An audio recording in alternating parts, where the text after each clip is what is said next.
Audiolibro novela Mi feliz matrimonio volumen 1. El anime con el mismo nombre estrenado este año 2023.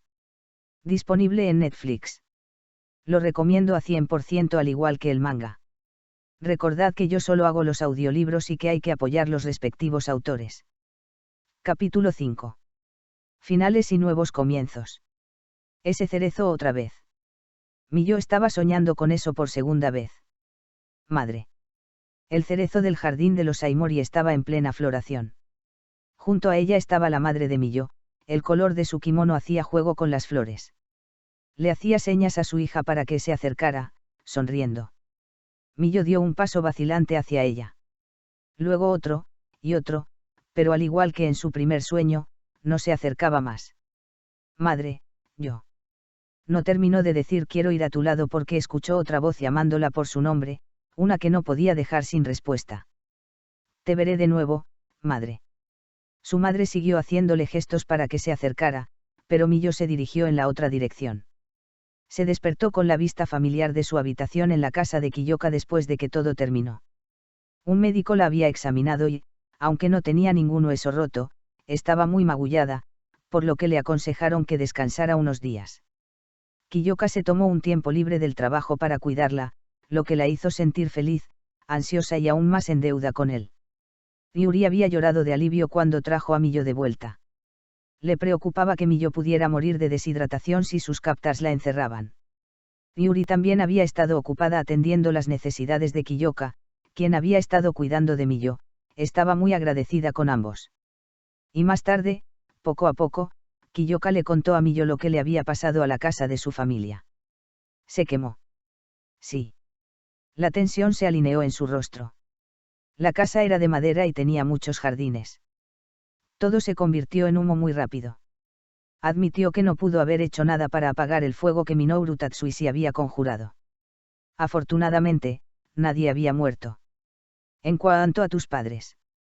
Han despedido aproximadamente a la mitad de los sirvientes y se han mudado a una residencia más pequeña en el campo. Tendrán que acostumbrarse a un nivel de vida mucho más bajo. Este también podría ser el final de su carrera al servicio del emperador. La casa Saimori ha sido arruinada. Arruinado. Dado que a Miyo nunca se le permitió disfrutar de ninguno de los privilegios que se derivan de tener una familia rica, no estaba segura de qué hacer con esta noticia. ¿Y qué hay de Keiya? Ella ha sido enviada para servir a una familia infame por sus estrictas reglas de la casa. Ella es joven, la experiencia la ayudará a construir algo de carácter. Aunque Keiya poseía Spirit Sight, solo podía usar las técnicas sobrenaturales más básicas y no tenía poderes especiales. Como tal, no había nada de malo en enviarla lejos para que se quedara con la gente común. Miyo se sintió aliviada de que todos tuvieran un techo sobre sus cabezas, al menos. ¿Qué pasó con los Tatsuishis? Los crímenes de Minoru Tatsuishi no se han hecho públicos. No será llevado a juicio, pero aceptó la responsabilidad por el incidente al renunciar como cabeza de familia. Su hijo mayor, Kazushi, ahora tiene ese título y accedió a permanecer bajo mi supervisión directa, lo que limitará algunas de sus libertades. Esto pone a la familia Tatsuishi efectivamente bajo mi mando. Ah, claro. Naturalmente, Kiyoka no se habría olvidado de castigar a las personas que habían torturado a su prometida. Los había tratado con tanta dureza como si fueran delincuentes comunes y había logrado esos arreglos no tanto a través de la discusión como con la intimidación. Pero esto, Miyo no necesitaba saberlo. Habían perdido su estatus, casas y riquezas, sus familias reducidas a meras sombras de lo que eran antes. Tal vez no serían capaces de hacer frente a estos cambios drásticos, pero Kiyoka no les tenía lástima. Los siguientes días pasaron en un abrir y cerrar de ojos. ¿Te sientes bien? Kiyoka le preguntó a Miyo. Sí. Para empezar, no estaba gravemente herido. Él la ayudó a salir de su auto. Era un día nublado con un sol débil, agradablemente fresco para el verano. Condujeron hasta lo que quedaba de la residencia Saimori. Las ruinas carbonizadas serían eliminadas cualquier día, por lo que Miyo había insistido en visitarlas antes de esa fecha. Kiyoka no estaba a favor de venir aquí con ella de nuevo, pero al final, aceptó de mala gana. Ella insistió en comprobar algo en las instalaciones. Cuida tu paso. Seré cuidadoso. La casa en la que había nacido y crecido casi se había quemado hasta los cimientos. Algunos cimientos y pilares aún estaban en pie, pero el resto se había convertido en cenizas, por lo que era imposible saber dónde terminaba una habitación y comenzaba otra. A Milló le resultó difícil distinguir qué había sido dónde, a pesar de que había vivido allí casi toda su vida. Como la casa había sido arrasada, podían pasar por encima de ella. Aunque Milló sintió una punzada de tristeza al verlo, no duró mucho. Guiada por su memoria, se dirigió hacia su destino. Kiyoka a veces le echaba una mano para asegurarse de que no tropezara con ningún escombro, pero siguieron caminando en silencio. Milló se dirigía hacia el más grande de los patios interiores, en el que una vez había estado un cerezo. El árbol de su madre. Lo habían cortado después de que se había marchitado, pero el tocón nunca se había quitado. Solo se podía acceder a ese patio en particular desde la habitación original de Milló y la de su madre. Nadie, además de los sirvientes que lo arreglaban esporádicamente, había puesto un pie allí en muchos años, ni siquiera un jardinero. Desde entonces, el muñón había muerto y se había vuelto gris. Sin embargo, Milló había querido verlo debido a su sueño sobre su madre con un kimono rosa, de pie junto a este árbol, haciendo señas a su hija para que se acercara. Como no había podido dejar de pensar en ello, se sintió obligada a visitar este lugar. Allí estaba, quemado hasta convertirse en carbón pero aún reconocible. Mientras se agachaba junto al tocón, Kiyoka se sentó en cuclillas junto a ella. ¿Esto es lo que querías ver? Sí. Es lo que quedó del cerezo plantado cuando mi madre se casó. Incluso ella no había pasado mucho tiempo en este jardín. Este tocón del árbol que había sido cortado cuando ella era solo una niña pequeña había sido un triste recordatorio de todas las otras cosas de su madre que había perdido. Solo mirarlo hizo que Milló se sintiera sola. Lentamente, extendió la mano hacia él y lo rozó con las yemas de los dedos. El muñón viejo y grueso se desmoronó al tocarlo, como si estuviera hecho de arena. Algo más sucedió simultáneamente. Vaya. Milló sintió un dolor agudo en la cabeza, como una descarga eléctrica. Duró solo una fracción de segundo, por lo que no gritó, y cuando se fue, dudó si había sucedido. ¿Ocurre algo? No. Sorprendida, apartó la mano del muñón, flexionó los dedos y cerró el puño. El dolor debe haber sido de sus heridas anteriores.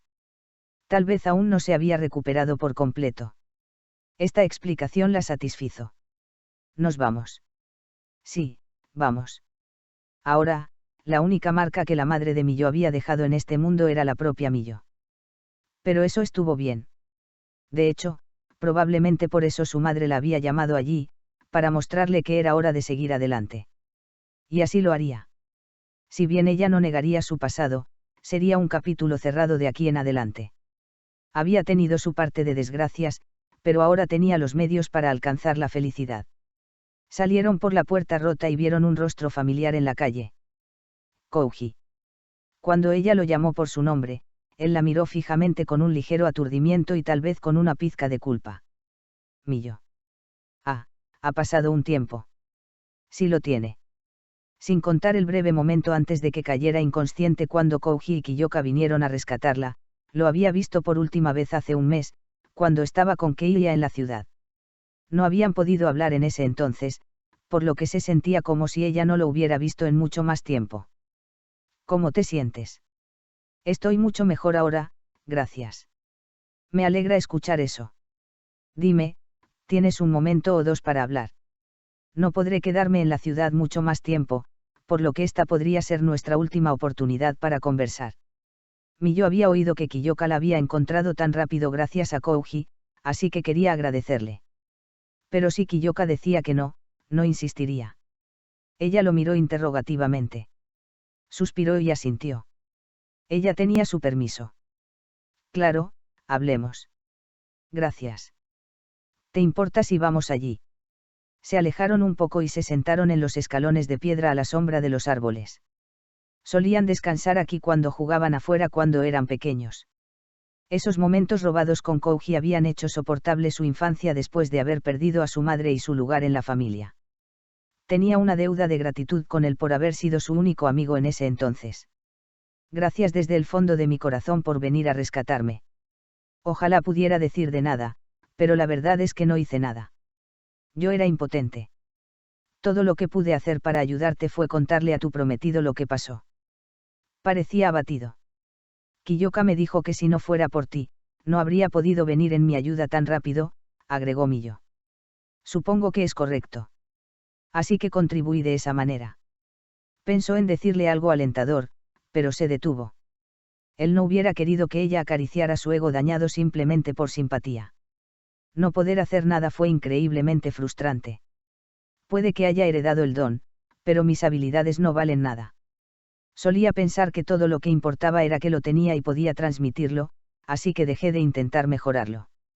Pero la única vez que mis dones realmente importaron, cuando quise salvarte, fueron tan inútiles que también tuve que rendirme. A pesar de que no tenía poderes notables, Kouji la había apoyado de otra manera, enojándose por su maltrato.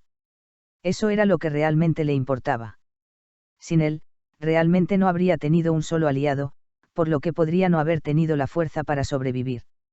Probablemente ya hayas oído hablar del Sr. Kudou, pero he decidido someterme a un entrenamiento. Ya no angustiado, la miró con ojos que brillaban con optimismo. Iba a mudarse a la antigua capital y entrenarse para convertirse en un experto usuario de dones. Muchas familias dotadas de renombre todavía vivían allí, y el conocimiento de las habilidades y técnicas sobrenaturales aún no había caído en la oscuridad como lo había hecho en la capital imperial. Como tal, se adaptaba mucho mejor a sus necesidades. Sin embargo, irse a entrenar no significaba que estuviera libre de sus otras obligaciones. Todavía estaba comprometido con Keiya y había sido designado como el próximo jefe de la familia Saimori. Dependiendo de si se convirtió en un usuario de regalos reconocido, podría restaurar a los Saimoris a un estado alto algún día, o eso le había dicho Kiyoka. Sin duda, esa era una mejor manera de enmarcarlo que admitir que Kouji tendría que dejar su ciudad natal debido a un escándalo que había causado su familia. Además, reparar la reputación de los Saimoris, que no habían sido movilizados para misiones antigrotescas en mucho tiempo, no sería tarea fácil. Aunque era una tarea difícil, al menos finalmente tuvo la agencia para marcar la diferencia. Miyo no podía ofrecerle ningún consejo práctico, pero lo apoyaría con su aliento. Voy a darlo todo. Y tú, Miyo, estarás a salvo con el Sr. Kudou. Él puede protegerte. Y entrenaré para volverme más fuerte para poder proteger lo que es importante para mí. Te deseo la mejor de las suertes. Al igual que Miyo, Kouji había decidido seguir adelante con su vida con renovada esperanza. Ella también se entrenaría, sin escatimar esfuerzos, para convertirse en una esposa digna de Kiyoka. Mientras consideraba sus propias resoluciones, momentáneamente se perdió en sus pensamientos. De paso. Sí. Se rascó la mejilla avergonzado, luchando por pronunciar las palabras. ¿Recuerdas cuando traté de decirte algo importante ese día? Inmediatamente entendió que se refería al día en que su familia le dijo que se casara con Kiyoka Kudou. Estaba fresco en su memoria. Quería. En ese momento, había estado tan ansiosa por su futuro, tan abrumada por la desesperación, que no le había importado lo que él iba a decir, así que lo dejó en el aire. Y aunque ahora podía preguntarle con calma sobre eso, sintió que lo que él quería no era continuar con esa conversación. En cambio, ella le dio la respuesta que esperaba. Lo siento mucho, pero no recuerdo. ¿Tú no? Me temo que no. Dijiste que era importante. Oh, No, en realidad no. Está bien. No te preocupes por eso. Él asintió para sí mismo varias veces y se animó, como si su respuesta le hubiera quitado un peso de encima y decidido algo por él. Miyo se alegró de ver eso. Deberíamos regresar. Tu prometido podría enojarse conmigo si te retengo por mucho tiempo. Está bien. Regresaron a la puerta de la residencia Saimori con un humor más ligero. Miyo echó a correr los últimos pasos y anunció su regreso. Kiyoka sonrió y le acarició la cabeza con cariño. Parece que te divertiste. Sí, lo hice. Perdón por hacerte esperar. No me importa. Si has terminado aquí, deberíamos regresar a casa. Miyo se giró por última vez hacia Kouji. Kouji, volvamos a encontrarnos algún día. Hasta la próxima, Miyo. Él la saludó con una pequeña sonrisa, y ella le devolvió la reverencia antes de subirse al auto de Kiyoka. Nada más la ataría a este lugar. Kouji se paró en la calle y observó el auto hasta que desapareció de su vista. Continuará.